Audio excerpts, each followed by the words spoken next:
Graça e paz, meus queridos irmãos. Como é bom revê-los aqui na casa do Senhor para estudarmos mais uma porção da palavra de Deus.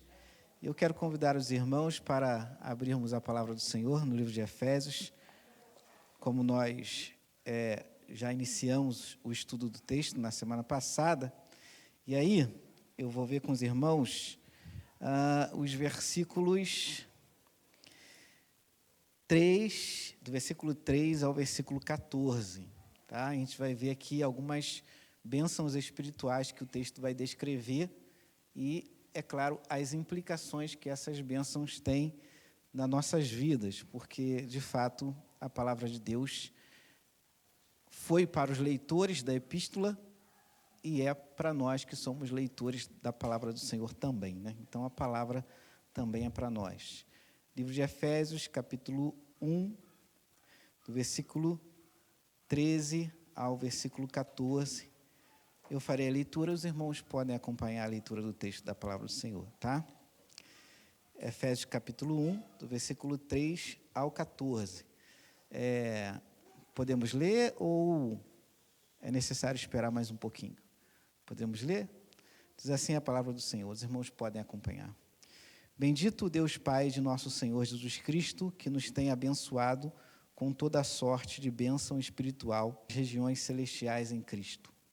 Assim como nos escolheu nele antes da fundação do mundo, para sermos santos e irrepreensíveis perante ele em amor.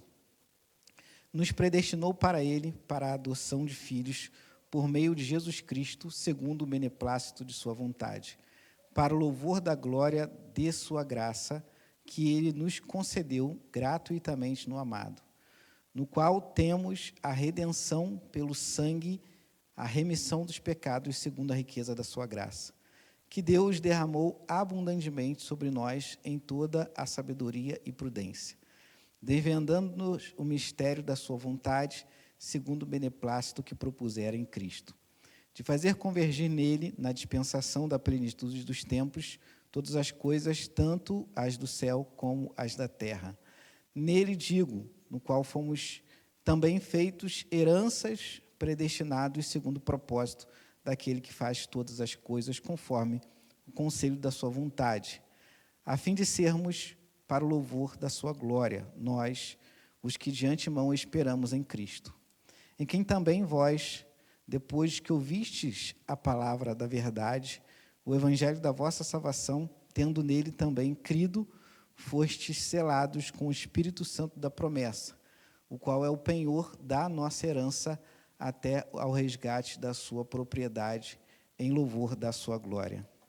Amém. Deus abençoe a leitura da palavra de Deus e nos edifique assim nessa noite.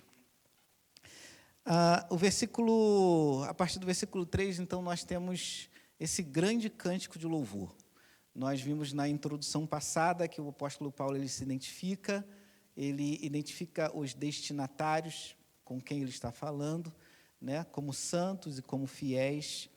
E aí, no versículo 3, ele vai introduzir um grande hino de louvor. Ele vai bendizer a Deus pelas realizações de Deus. O que vai ficar bem claro, quando olhamos o versículo 3, é que nós temos desfrutado inúmeras bênçãos na presença de Deus e na presença de Jesus. E que as bênçãos que são descritas no texto são bênçãos espirituais. Existem as bênçãos espirituais, existem as bênçãos materiais.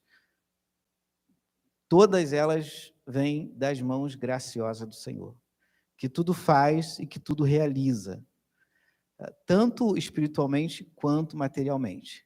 Contudo, o apóstolo Paulo, ele quer instruir a sua igreja e falar de coisas que são espirituais, de realidades que são espirituais, de realidades que são assim maravilhosas, de realidades que são transcendentes, de realidades que são magníficas e que nós desfrutamos e que muitas vezes nós não percebemos a grandeza dessas realidades. O salmista ele fala que a graça de Deus é melhor do que a própria vida. Vale mais experimentar a graça de Deus do que mesmo existir. Tamanha coisa maravilhosa é experimentar a graça de Deus. Então, o apóstolo Paulo, ele instrui a sua igreja para reconhecer essas bênçãos que são espirituais e reconhecer que essas bênçãos são produtos da ação de Deus em nossas vidas na pessoa de Jesus Cristo, nosso Senhor e nosso Salvador. Isso é um grande desafio para mim e para você, nós que vivemos nessa realidade material, nós vivemos numa realidade material. E as nossas grandes preocupações e as nossas grandes ansiedades têm a ver com aquilo que nós experimentamos aqui e agora na Terra.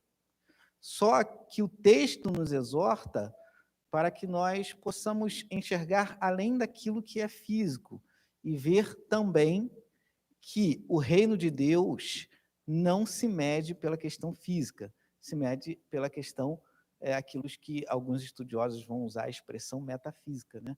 Há uma realidade que está além daquela que nós enxergamos. Nossas ansiedades, as maiorias das nossas ansiedades, se dá pelas realidades que são daqui. Eu, às vezes, ficamos ansiosos pela nossa saúde. Às vezes, ficamos ansiosos pelas contas que é preciso pagar. Às vezes, ficamos ansiosos pelo sofrimento dos nossos familiares. Às vezes, ficamos ansiosos por questões diversas, mas nunca a nossa ansiedade se dá num nível espiritual. Quem fica ansioso para orar mais? Quem fica ansioso para ler mais a Bíblia? Se assim nós ficamos, então é uma coisa maravilhosa, porque muitas vezes a nossa preocupação terrena acaba tomando tanto a nossa mente que a gente deixa de meditar nessas coisas que são transcendentais e que são extraordinárias. Então, ele vai abrir a carta cantando, bendizendo a Deus, porque Deus é bendito por aquilo que ele é. Quem ele é? Ele é Pai do nosso Senhor e Salvador Jesus Cristo. Né? E pelas suas realizações. Por quê? Porque ele tem nos abençoado com toda sorte de bênção espiritual nas regiões celestiais. Fundamentais que são tratadas e que são cercadas de alguns conceitos que nós vamos mencionar rapidamente. A primeira bênção que ele vai falar está aqui no versículo 4, mas aparece também em outros versículos, né? Como, por exemplo, no versículo 4, ele fala: assim como nos escolheu nele antes da fundação do mundo, para ser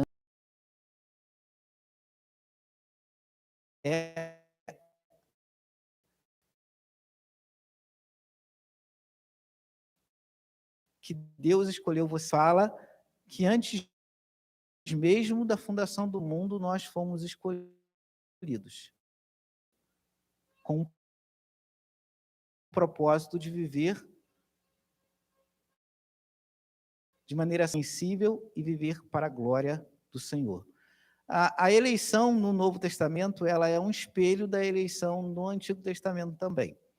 Por quê? Porque dentre tantos povos do Antigo Testamento, nós vamos ver que Deus foi lá e fez o quê? Escolheu a quem? A Israel.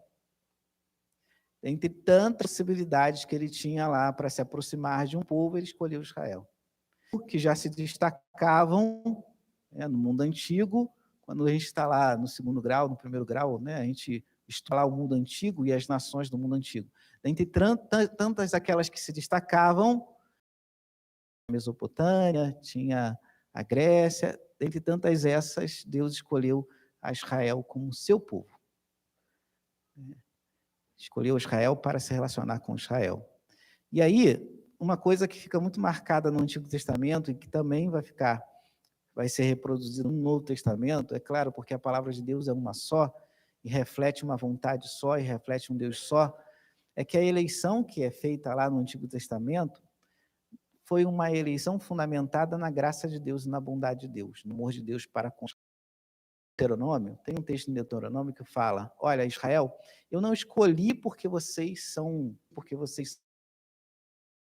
extraordinários. Eu escolhi vocês porque eu me afeiçoei a vocês. Ou seja, Deus se inclinou com graça para Israel e escolheu Israel. Então, a razão de Deus escolher Israel não estava em Deus. A razão de Deus escolher está nele mesmo, não está no objeto que ele escolhe para derrama a graça dele abundante. Deus, ele escolheu você, reservou você para viver junto dele, para viver com ele, para viver à sombra da sua imagem e à sombra da sua presença. A eleição é um assunto complexo quando a gente tenta entender e compreender ela com a mente humana. Por quê? Porque a escolha pressupõe exclusão. Por exemplo, se ele escolhe Israel para se relacionar, os povos automaticamente são excluídos. E aí Deus, ele, nessa questão da escolha, ele vai se inclinar totalmente para aquele povo. Não quer dizer que o mundo vai ser abandonado por Deus, mesmo porque o propósito de Deus no Antigo Testamento seria usar Israel para alcançar outras nações. E Israel não cumpre esse papel daquele que vai ser divulgador da vontade de Deus, né? Divulgador da palavra de Deus, ele não cumpre esse papel. Mas quando Deus decide, na sua graça, escolher Israel, ele escolhe uma nação para se relacionar com ele, uma relação paternal, onde ele vai se colocar diante de Israel como pai, e Israel vai ser apropriado como filho de Deus. Isso traz implicações. Por quê? Porque é feita uma aliança, é estabelecida uma aliança entre Deus e Israel. E quando é estabelecida a aliança, Deus ele vai se apropriar de Israel, e Israel vai se tornar o seu povo, e Deus vai se tornar o Deus de Israel. Um compromisso de cumplicidade, um compromisso de comunhão acima de tudo. Israel é chamado para ser fiel a Deus, fiel na sua caminhada, fiel na sua jornada. Israel é chamado para amar a Deus. Israel é chamado para viver à sombra de Deus, experimentar a vontade de Deus na sua plenitude. Ou seja, Israel tem uma relação com Deus que é uma relação exclusiva. Né? O povo não vai poder adorar outros deuses, mesmo porque outros deuses não existem. Só Israel, só vai a cidade. Em contrapartida, Deus vai continuar derramando bênçãos. Nós podemos entender também a questão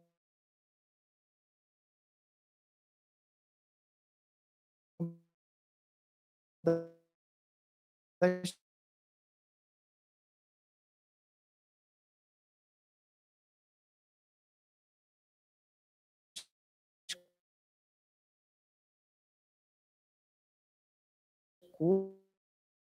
escolha, tem a ver também com a eleição. É a palavra. Ela tem um sentido de... É como se alguém pré-marcasse uma pessoa. Quando Deus ele elege, ele ou marca um indivíduo, sente a ele para viver.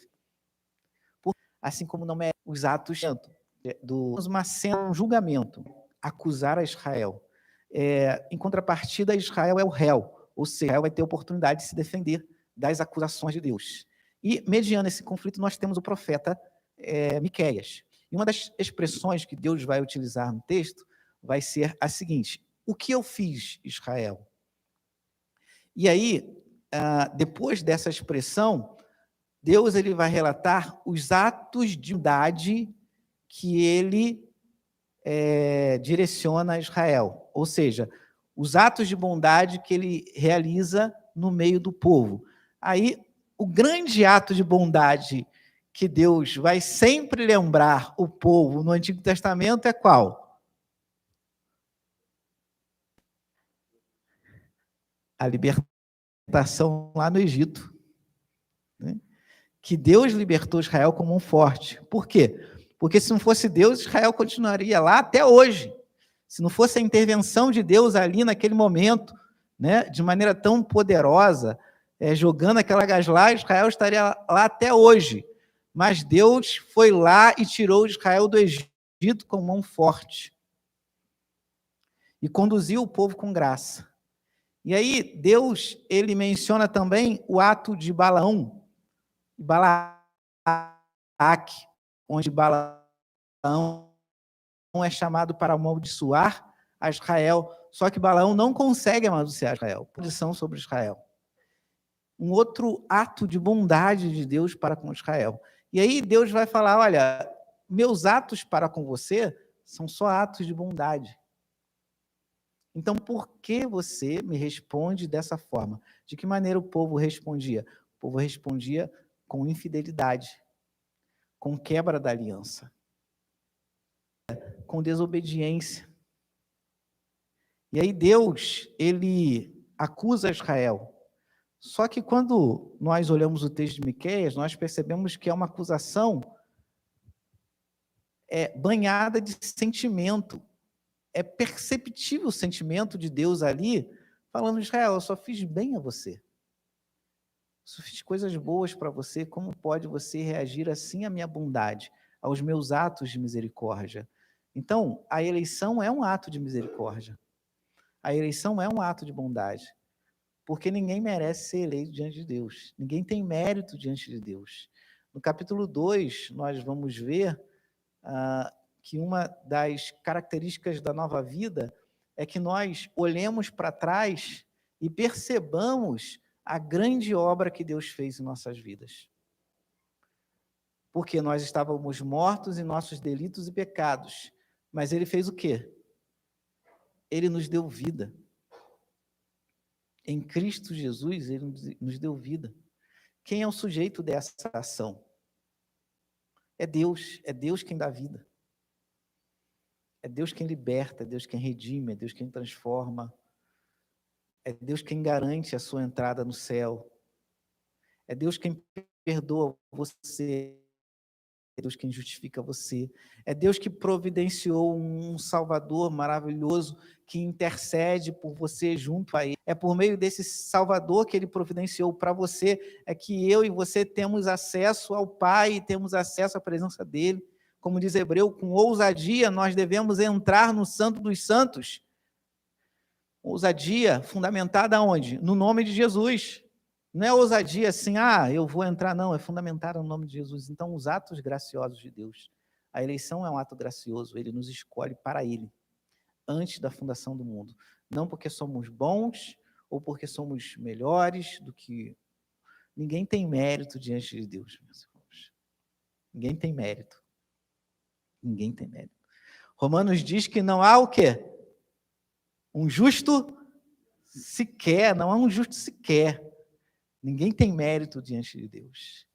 Nós precisamos tomar cuidado com a nossa postura farisaica, que às vezes nós temos na igreja, de acharmos que somos melhor do que o nosso irmão ou mais espiritual do que ele. Ou achar que nós estamos num nível de santidade e ele não está no nível de santidade. Isso é postura farisaica, diante do publicano.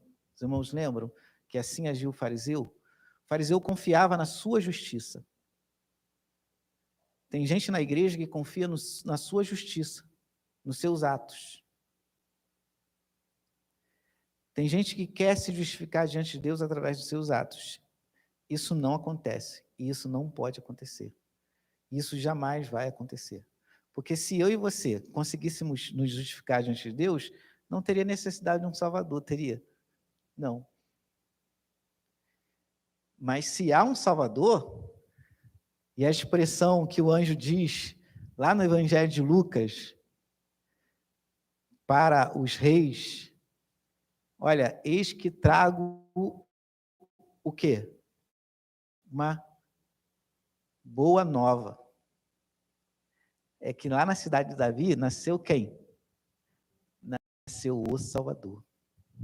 Lá, que notícia maravilhosa, irmãos. Que notícia extraordinária. Nasceu o Salvador. Nasceu o nosso Salvador. Agora sim, há um caminho que nos conduz a Deus. E há um caminho que nos leva a Deus. Então, a iniciativa de trazer-nos para Ele é uma iniciativa dele. Então, toda honra e toda glória pertence ao Senhor. Devemos, então, glorificar a Deus pela nossa eleição, por Ele ter nos escolhido num ato de graça e de bondade, porque isso é uma bênção transcendental, irmãos, extraordinária, que jamais teríamos condições de fazer e de realizar. Um dos propósitos da nossa eleição é que Ele nos chamou para sermos santos e irrepreensíveis perante Ele e em amor. Em amor. Há um chamado para a santidade. Há um chamado para a santidade, há um chamado para a santificação, há um chamado para a retidão. Porque Deus é santo. Sede santos, porque eu sou santo. Santidade lembra a imagem de pureza mesmo. Pureza e retidão. Fomos escolhidos por Deus para viver junto dele. E se estamos vivendo junto dele, que é santo, é necessário também que nós busquemos o quê? A santidade. E sermos, de fato, irrepreensíveis perante ele, em amor. Há um chamado para a santidade. Há um chamado para a santificação. Eleição é um ato de graça, onde Deus age de maneira poderosa e nos salva. Santificação é um chamado para uma vida ética. Isso significa que não que você contribua para a sua santidade, mas você participa do processo de santidade.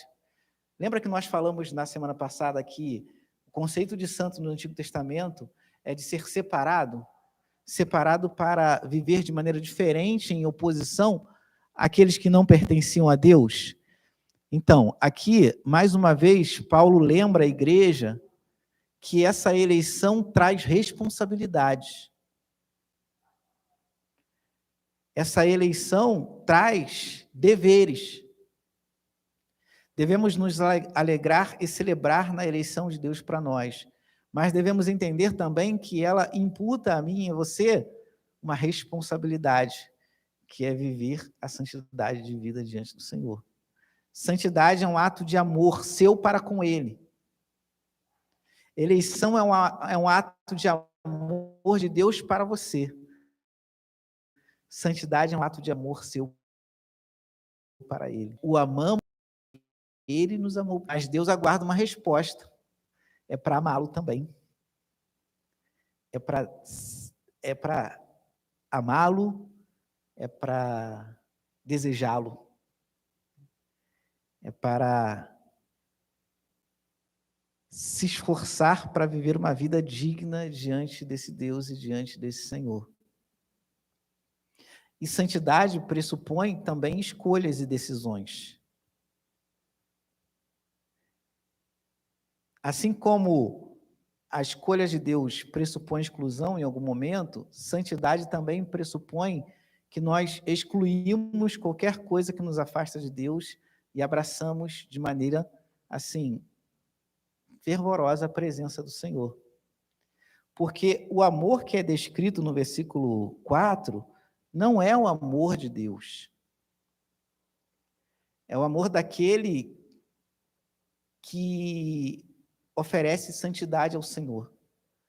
A santidade é um ato de amor. É um ato de amor seu para com Ele. Aquele que tem os meus mandamentos e os guarda, esse é o quê? Me ama. São palavras de quem? Do próprio Senhor Jesus Cristo. E nós vamos fazer uma distinção aqui, muito interessante do amor bíblico. Esse amor que é descrito aqui no versículo 4. amor bíblico em determinados contextos é muito mais ética do que propriamente sentimento. Porque se o amor bíblico fosse meramente sentimento, eu não estou dizendo que exclui sentimento, não exclui, está inserido. Mas se o amor bíblico fosse meramente sentimento, nem sempre você faria a vontade de Deus. A gente não sempre faz a vontade de Deus, né, irmãos? Porque nós vamos aqui ver no conceito de redenção que antes nós éramos escravos do pecado, não somos mais escravos do pecado.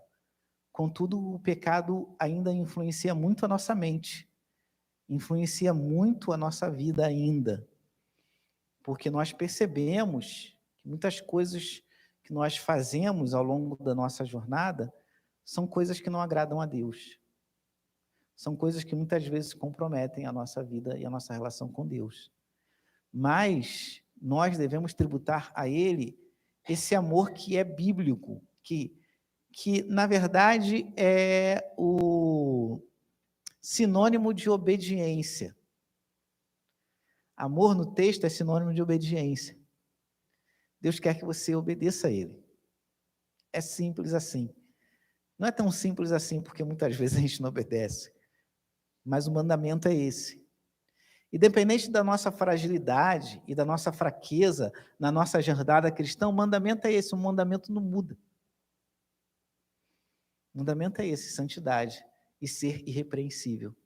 Isso requer um esforço de nós, porque Deus nos chama para um mútuo relacionamento. Se Ele ama, Ele também quer ser amado. E amar a Deus pressupõe justamente isso que a gente está falando. É uma prática de vida, não é só falar, é fazer. Né? Se a gente só falar, a gente vai ser enquadrado juntamente com quem? Com os escribas e fariseus, quando Jesus Cristo falou, olha, esse povo me honra de quê? De lábios. Mas o seu coração? Longe de mim. Amar de boca é fácil. Amar de coração é difícil. Nós falamos na semana passada nos primeiros mártires cristãos, né? Que perderam suas vidas por amor a quem? A esse Jesus maravilhoso.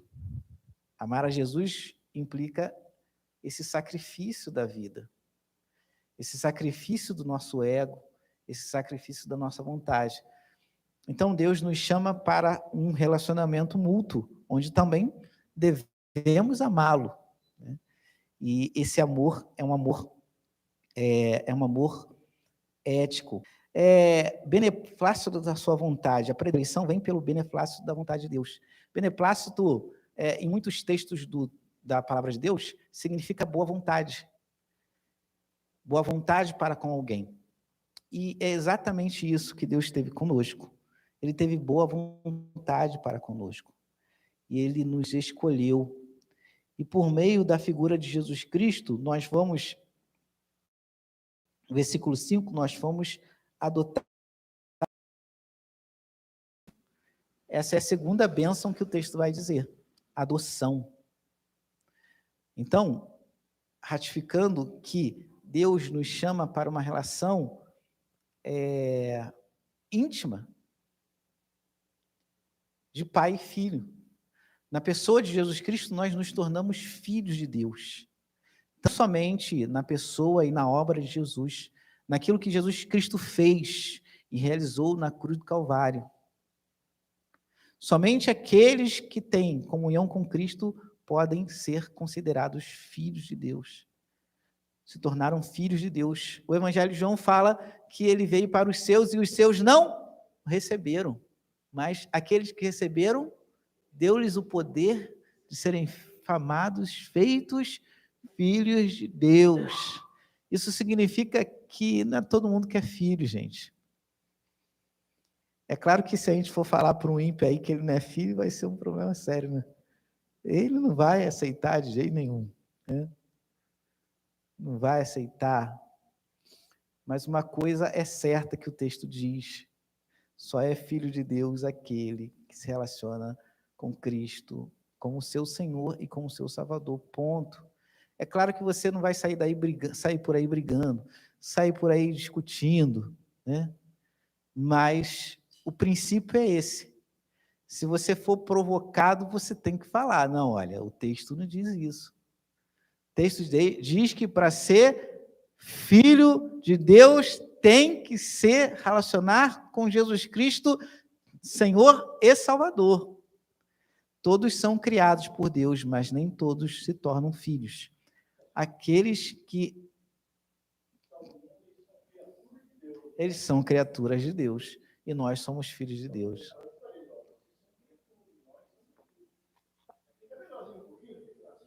Fica. Vocês foram criados. Vocês podem se tornar filhos se relacionarem com Cristo, mas no momento vocês não são. Se nós formos provocados, a gente precisa de fato falar, porque existem muitas dificuldades nessa sociedade aí atual que nós temos, né, com conceitos cristãos. Cristão, ele é inimigo do mundo, irmãos. Ele é inimigo. Exato, ele é inimigo do mundo, assim, não tem jeito. Por quê? Porque aquilo que ele fala, aquilo que ele prega e aquilo que ele vive provoca essa reação no mundo. Eles são incompatíveis. A palavra de Deus é incompatível com o mundo. Não tem jeito. Jesus Cristo, ele é odiado pelo mundo. Ele falou isso no Evangelho. Se me chamaram a mim, que sou o Senhor de Beelzebu, imagine o que vão fazer com vocês. Então, assim, não existe nenhuma promessa do texto bíblico que nós vamos ser amados pelo mundo ou pelas pessoas do mundo. Então, é muito importante que nós tenhamos condições, se provocados, é claro. Então, a gente não vai sair daí provocando ninguém, né? Mas, se provocados, se a gente tem uma oportunidade de fazer uma exposição do texto, a gente faz uma exposição do texto. Olha, é isso.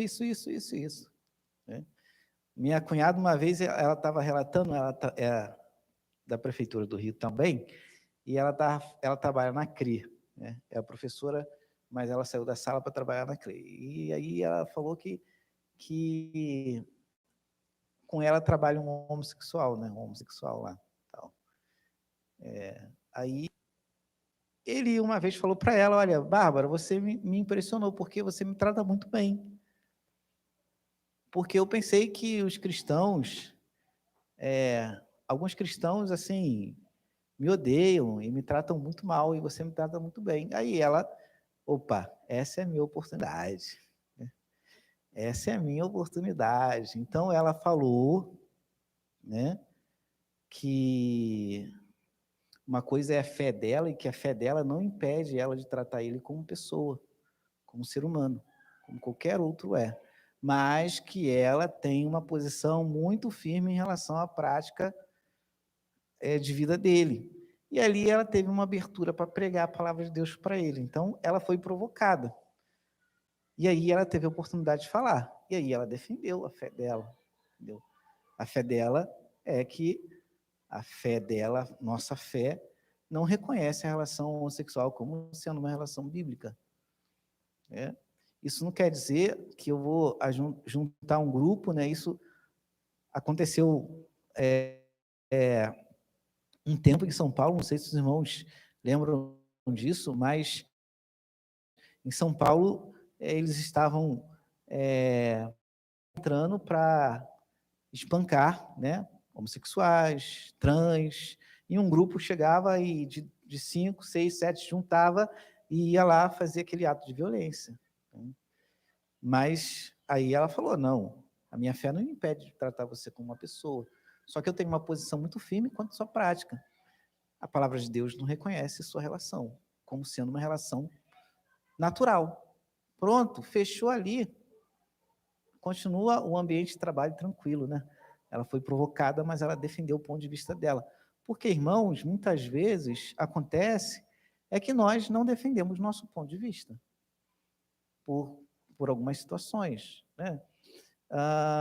Eu me preocupo muito com um jovem que vai para a universidade. Universidade, né? Universidade brasileira, vocês sabem que é uma coisa assim, né? A universidade brasileira, meus irmãos, ela tem uma posição ideológica. Não deveria ter, mas ela tem uma posição ideológica. E ali, essa posição ideológica vai ser divulgada ali, né? E muitas vezes o jovem cristão, se ele não está firme na fé, ele vai acabando sendo seduzido por determinadas posições ideológicas, né? Vale sempre lembrar, meus irmãos, que ideologia é uma coisa produzida pelo homem. E vale sempre lembrar também que o homem é o quê?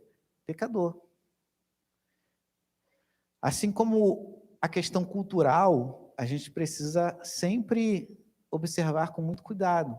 Não estou aqui rechaçando cultura, não, irmãos, mesmo porque Calvino ele conhecia a cultura como algo também vindo de Deus. Mas é sempre preciso tomar cuidado porque são produções do homem, né?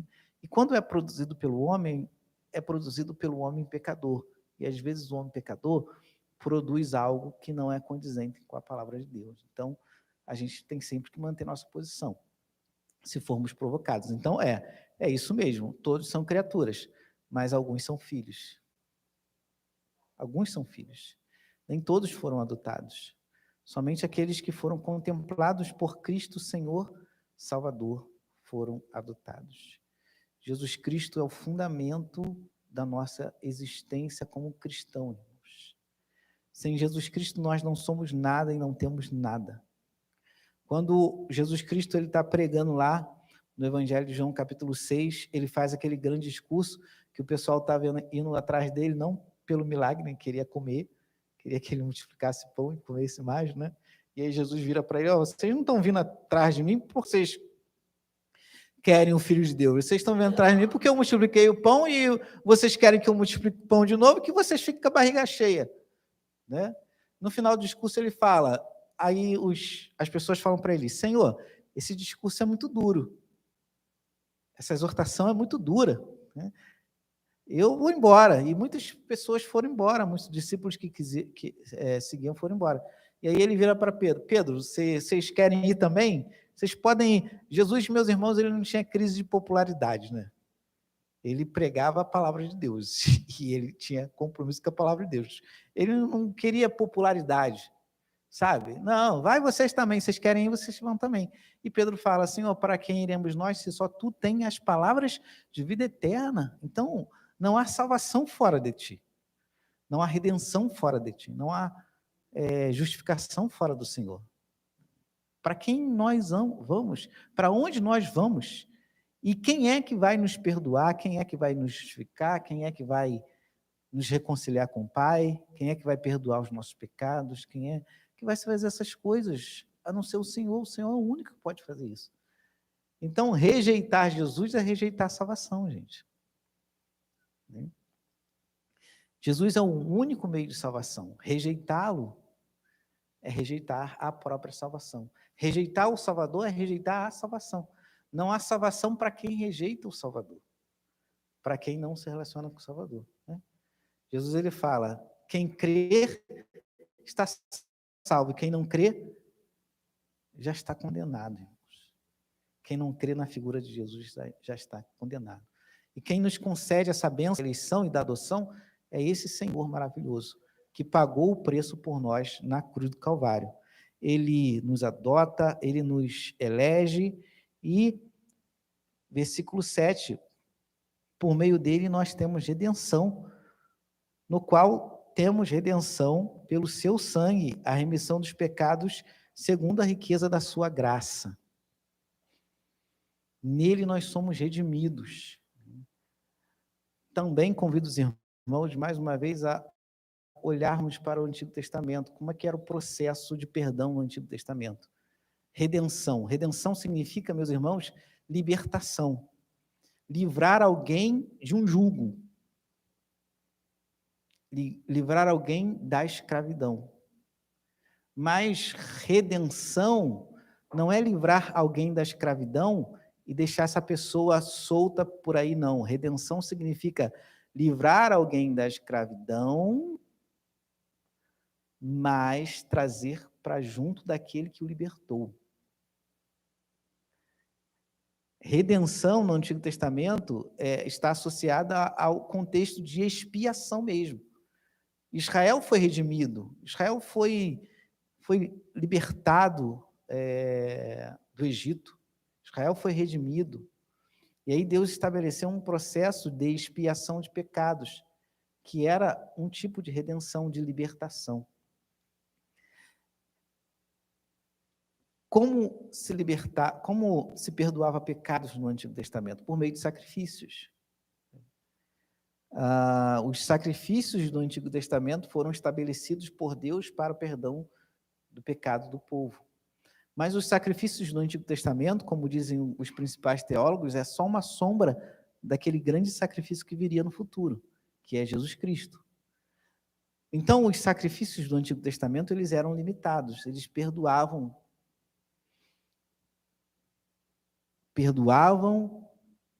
naquele momento, mas não havia uma redenção completa, porque eles estavam sempre tendo a necessidade de fazer sacrifícios.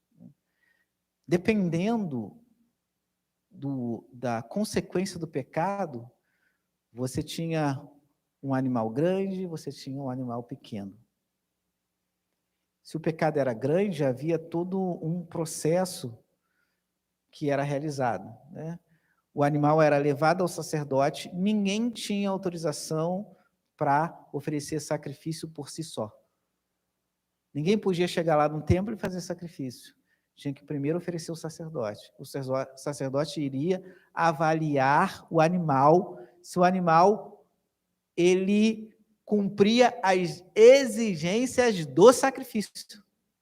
Porque tinha que ser um animal bom e tinha que ser um animal perfeito. Alguns ritos de sacrifício, a pessoa, junto ao sacerdote, era como se a pessoa transferisse o seu pecado para o animal, e o animal era sacrificado, então ele era ali perdoado.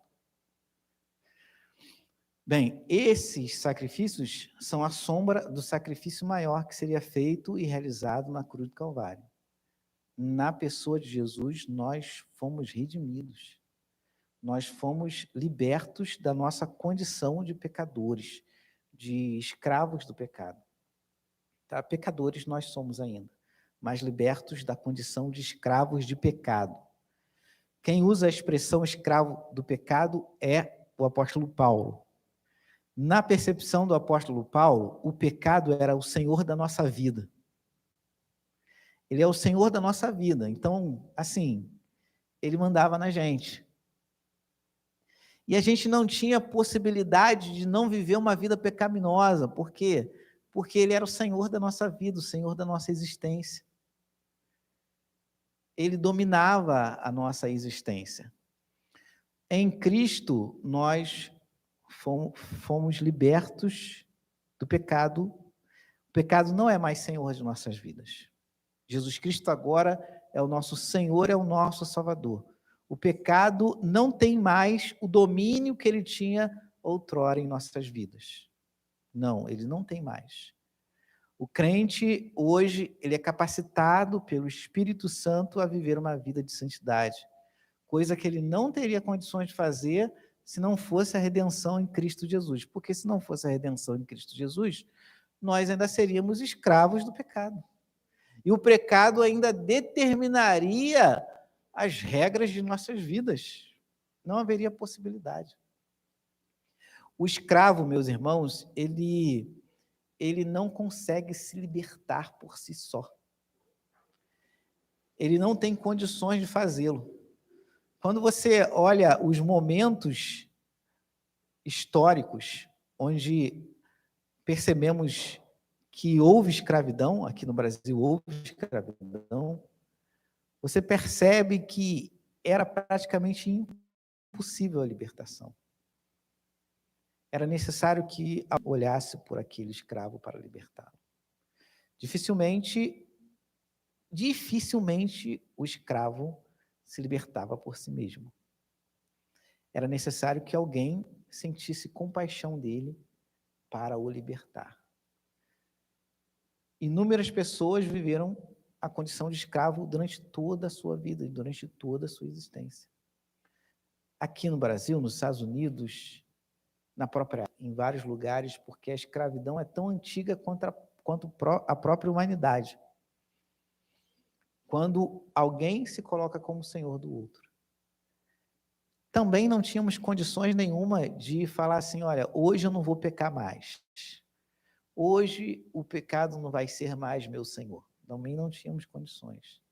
Foi necessário um Salvador, um Senhor que tomasse nosso lugar na cruz do Calvário e redimisse nossas vidas e nos libertasse desse jugo do pecado que era determinante em nossas vidas. Em Cristo Jesus, então, esse jugo foi o quê? Quebrado. Esse jugo é quebrado. Ah, pastor, mas eu ainda peco. Eu também ainda peco. Nós ainda pecamos. Porque nós estamos no processo de glorificação. O propósito de Deus é fazer você a imagem do seu Salvador, Jesus Cristo. E Ele está fazendo isso. Às vezes nós não percebemos, mas Ele está fazendo isso, Ele está trabalhando em nós. Contudo, Deus, na sua infinita sabedoria, não tirou o pecado definitivamente de você nem de mim. O velho homem está aí ainda. E você precisa lidar com esse velho homem. Você precisa guerrear esse conflito espiritual. Gálatas diz que a carne luta contra o espírito luta contra a carne. Quem é que vai vencer essa guerra aí? Porque a carne quer que você faça as coisas da carne, e o espírito quer que você faça as coisas do espírito. E aí, duas vontades dentro de você, quem vai ser soberana? Se você alimentar mais o espírito vence essa batalha. Se você alimentar mais a carne vence essa batalha. É conflito mesmo, irmãos. É guerra espiritual que existe dentro de você e dentro de mim. E é necessário um empenho nosso para batalharmos essa guerra, para vencermos essa guerra. Por quê? Porque a iniciativa Deus ele toma. Ele vai a você. Você estava morto, ele dá vida a você. E ele chama você para essa nova vida. E a quarta bênção que é descrita pelo texto vai falar que você e eu, versículo 13 e 14, nós fomos selados pelo Espírito Santo do Senhor. Nós fomos selados pelo Espírito Santo do Senhor. O Espírito Santo habita em nós. Lembra da profecia de Joel? E derramarei sobre todo o povo meu Espírito. E isso se cumpriu em Pentecostes. Deus, ele de fato derramou o Espírito dele sobre nós, sobre todo o povo, não apenas sobre alguns, porque no Antigo Testamento o Espírito Santo de Deus estava sobre alguns. Alguns para capacitar alguns homens para um determinado ministério. Então, o rei tinha o Espírito Santo, o sacerdote tinha o Espírito Santo, e é claro que o profeta tinha o Espírito Santo. Era muito peculiar, muito particular, não era todo mundo que desfrutava isso, que tinha acesso a essa bênção, mas veio o Salvador, que nos enviou o Consolador, e aí nós somos selados pelo Espírito Santo de Deus. Deus, ele derramou o seu Espírito sobre nós. Você e eu, nós somos morada do Espírito Santo. E o selo do Espírito Santo é a garantia minha e garantia sua de que nós encontraremos as nossas moradas celestiais. É marca, né, de pertencimento. Olha, pertence a mim. Ele e ela, meu povo, me pertence. E meu povo, ele não se perde, ele não vai se perder. Né? Nós acreditamos, meus irmãos, que quando a salvação em Cristo nos alcança, ela não pode ser tirada de nós. Por quê? Porque no Evangelho de João, quando o texto descreve que Jesus é o bom pastor, ele fala que as ovelhas dele estão aonde? Em suas, elas estão em minhas mãos. E ninguém pode o quê? Arrebatá-las. Ninguém pode arrebatá-las. Então, se Jesus Cristo nos salva, se o Espírito Santo é o selo e a garantia dessa aliança, você pode ter certeza, e eu posso ter certeza, que nós encontraremos as moradas celestiais em Cristo Jesus. Tá? A gente cai aqui, a gente cai ali, né? A gente levanta, Deus levanta a gente vai tropeçando, a gente vai, né? Mas perder essa bênção maravilhosa a gente não vai perder. Não sei se os irmãos se lembram dos 5 pontos do calvinismo. O 5º ponto é a perseverança dos santos. Perseverança dos santos não é que o santo é que persevera. O conceito é o contrário. É Deus que persevera em você. O sentido da doutrina é essa. É Deus que persevera em você. É Deus que persevera em Israel. Israel cai, Israel falha como um povo de Deus. Capítulo 7, se eu não me engano, entre o versículo 2 e 5, Deus ele vira para o povo e fala assim, olha, aonde estão os piedosos? Ou seja, onde está aqueles que praticam a bondade? Não tem ninguém aí que pratique bondade. Deus ele falando com Israel. Não tem ninguém aí que pratique bondade. Os piedosos não existem mais. O que se encontra em Israel é corrupção e maldade. Só isso. Mas Israel não se perdeu. Por quê? Porque Deus não abandonou ele. Assim nós entendemos também que Deus ele não vai nos abandonar. Ele persevera em nós. Ele nos salvou e ele vai garantir essa salvação. Então, Paulo introduz a epístola falando dessas bênçãos espirituais, que são coisas, meus irmãos, extraordinárias, e que nem todo mundo tem acesso. Ele quer tirar as escamas dos olhos daqueles irmãos para realidades que são espirituais. E que aqueles irmãos entendam a importância e o valor que é isso.